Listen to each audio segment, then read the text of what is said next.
this decision not to have kids, I'll tell you where it is coming from. I am 36 I today. did not ever have that decision not to have kids. Hmm. It's unfortunate that I got married very late in life. And John and I very much wanted to see if we could have a kid, but it didn't work out. Right. Like, as my friend, if you were to give me any advice, like at 36, people say mathematically the odds of you having a kid beyond 40 go down significantly. And if I don't have kids and do not intend to have kids, do you think that's my intention, by the way? And do you think I'm going to miss out on a lot in life?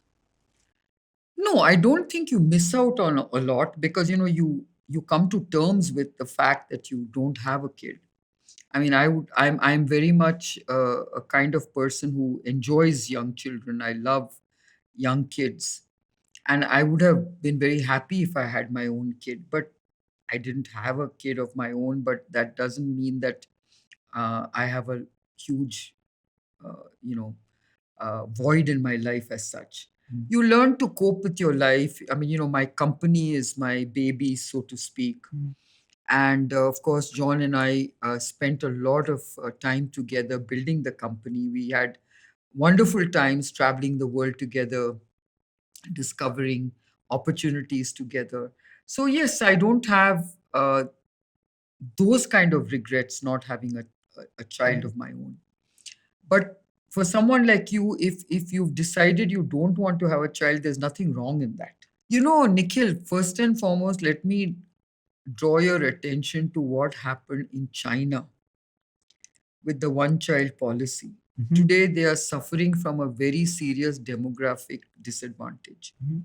whilst India is actually trying to reap the benefits of a demographic dividend. Mhm. It is scary what's happening in China. So, if everyone had your attitude Mm. and if we didn't have enough kids, Mm. we would be degrowing Yeah. and we would get into an aging population very Mm. fast. Which I think we will, because India's fertility rates have come from 4 The to 2, replacement rate has come, in many parts of the country below at two or 2.1. below. Yeah.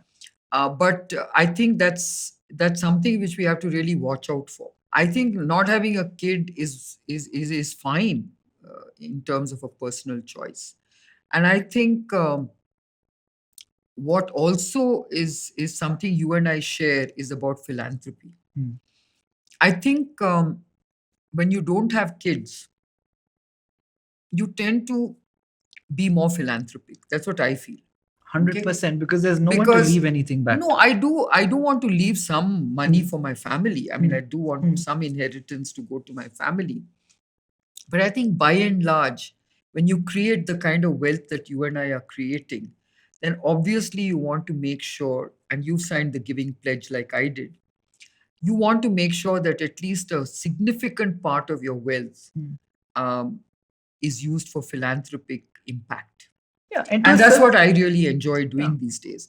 And I think once you kind of come to my kind of age, and I'm sure I have 10 years of active business life left, but Mm. after that, I think what would really give me a lot of pleasure Mm. what to see is to see the philanthropic impact my philanthropy has had. And I've been investing a lot in research and higher education, because to me that is what will define the demographic dividend for our country. Right. So I've been trying to invest as much as I could in a big way, because I think I also feel that philanthropy should not be making small fragmented investments which may not have the kind of impact you can have by making large substantial investments. Yeah. So I, for one, have always decided that whatever I'm going to do, I want to start building critical mass. That's why I've invested a lot in institution building. See, I don't want to run these institutions, but if my philanthropic capital can help, um, you know, create that impact, I'm very happy to invest in those kind of programs. Yeah. So even when I was joining that pledge, I remember asking you any advice. I asked Nandan as well. And the thing was, it was not a saintly altruistic act per se, but it was clarity over the fact. It took longer than it should have, but I got some kind of clarity that I will never have kids. And if that is the decision I have made, there is really no point. One day you will die, and it is so unpredictable today that you die with money in your bank account, which kind of like has nowhere to go, but you'd rather be uh, more participate in the community because that actually makes you feel better. So even with this podcast, like we never did it with the intent of making money, right? Like, so we thought we will create really educative, informative shows, put them out for free. But what we also realized is we have to inculcate and encourage the audience to give money. And uh, the high that they get from that is also very addictive. So, what we have thought is for every show, like I will ask you at the end of the show, like maybe you can allocate some money, donate some money, I will donate some money, and we will let the audience have a poll. They get to pick which charity the money goes to. And hopefully that encourages a larger part of society to come in and participate in whatever the community needs. Sure. Yeah, I think it's very important for society to give back.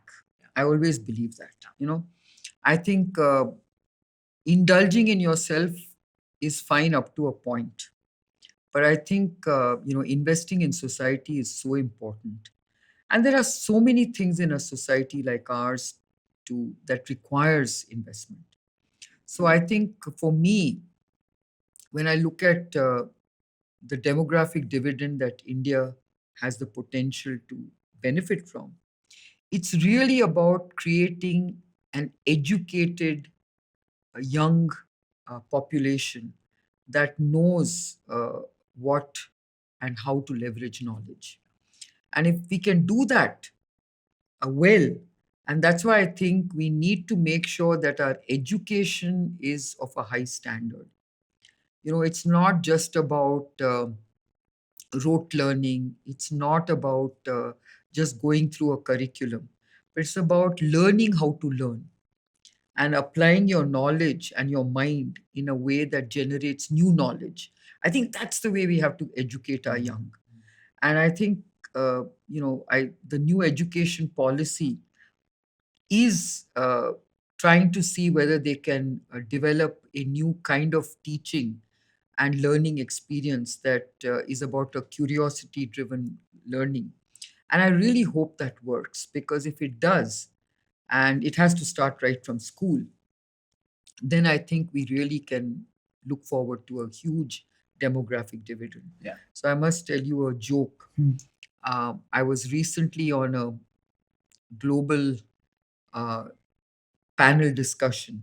I mean, it was being moderated by uh, a very one of the investment banks, and it was Morgan Stanley, and there was a U.S. There was a Chinese woman entrepreneur who from Hong Kong, and there was me from India, and so it was about the India-China, economies. And of course, the last question she asked was, and we were talking about this demographic dividend, and I was talking about how India has this, at the moment, a very big advantage over many aging economies, and that was the kind of discussion we were having. I was talking about the STEM talent being developed in India in sheer numbers. So the final question was, Kiran, if there was one thing you would like from China, what would it be? And I said, well, it's very clear to me that it's infrastructure, infrastructure, and infrastructure, because that's what is lacking in India to make the most of everything we have. And so when the Chinese lady was asked, what is that one thing you would like from India? She said, babies, babies, and babies. So you can see Right. how dangerous it is to become an aging population. Yeah. And that's what Europe is becoming. That's what Japan is already become. And China is becoming very rapidly. Yeah. So there are very few parts of the world which have young populations, and we should make the most of it. But that young population is of no use if they are not educated. Yeah. Hi, I'm Nikhil Kamath. I'd love to know what you thought of the episode. Comment, like, and subscribe. And thank you for watching.